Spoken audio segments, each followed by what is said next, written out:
just for simplicity. I'm a Ghanaian, just like Frank. Over the years, I've realized a lot of Chinese people just don't know how to interact with Africans. So I'll make it simple. There's only one rule you need to follow when interacting with Africans. Don't ask Africans stupid questions. And I'll explain.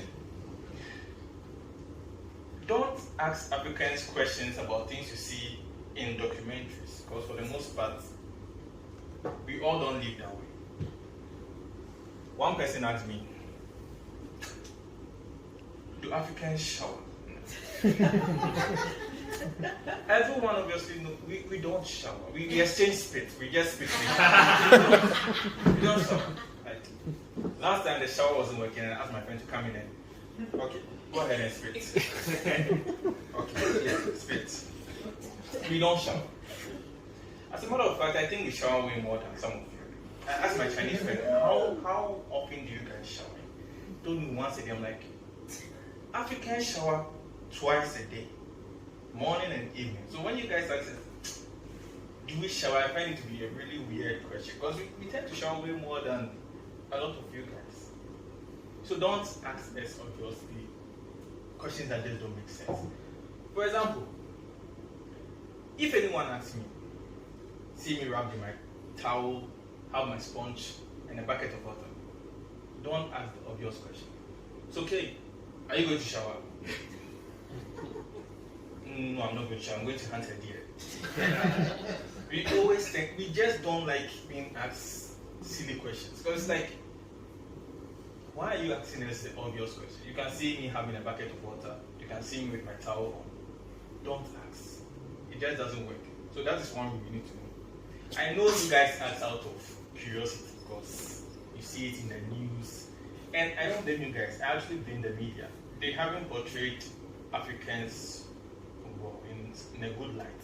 So I don't blame you guys. I think it's out of ignorance for the most part. So for the most part, don't ask such questions. Everything you guys do, we do the same thing. Okay? The buildings you have here, we have the same thing back in Africa. The villages, we have the same thing. It's just that we have more forest animals than you guys. That is all. So I've over the years realized a lot of Chinese people are shy when approaching foreigners. In my first year of university, I realized this. The Chinese people were very shy when approaching black people. They see us, they hide, they take pictures.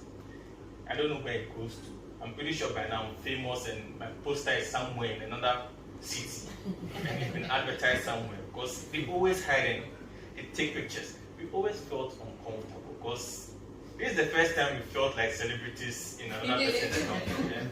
You should understand it's kind of an enlightening experience. And it's cool. So one day, me and my friends, I have a group of friends, guys, we used to hang out a lot. And we were going to another friend's birthday party. You know, I think when it comes to Chinese people, we group them into two different groups. Those who listen to hip-hop and those who don't listen to hip-hop. Those who listen to hip-hop tend to dress in a specific way. They tend to dress like K-pop dancers. Like, you see how they dress and you know they smoke and drink alcohol. And the way they approach you, it's like, in another world, you guys are black people. I can always tell, like, the way they approach you, say, yo, what's up? Like,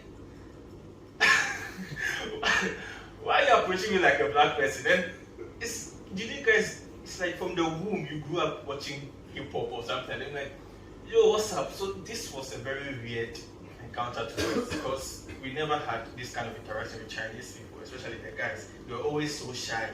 But these people, you saw the way they dress, and you know, like, nah, this people, they have been watching a lot of Jay-Z, Tupac, and all that things because the way they approached us very confidently, and I like to applaud them for that. It doesn't usually happen. So this person approached us. There were three guys. They approached us and they were like, "Yo, what's up?" Like, cool. How are you guys? Like, cool. Do you know AV? Like, what is AV? Do you know AV? Like, what? And the guy showed us a video, and it was porn. Like, who calls porn AV. Really? AV stands for adult video. Who calls porn AV?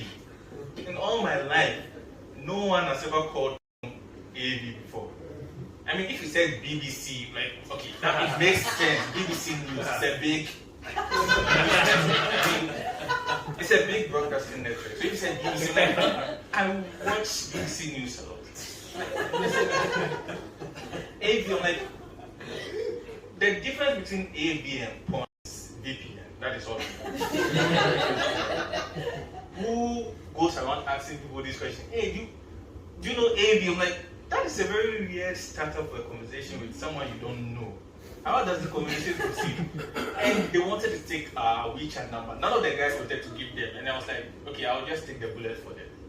And I gave them the WeChat. But I never spoke to them on WeChat because I didn't know how the conversation goes. Like, do I start with sending them a dick pic? Like, how does the conversation go? I mean, you've already set the standard for how the conversation will go by talking about AV. So how does this conversation go? Like, and how do I even remind you of the conversation you had last time? So you know sometimes when you're talking to people and you get a WeChat number, hey, I'm the guy that you met at the bar, so. So I'm the guy that we started talking about when we met in the dark. That's a very weird conversation to have with people. But I appreciate their confidence because it's not something you tend to see often. China has been a beautiful experience for me. I enjoy the culture a lot. I don't regret being here. And I don't regret meeting a lot of people. Thank you very much.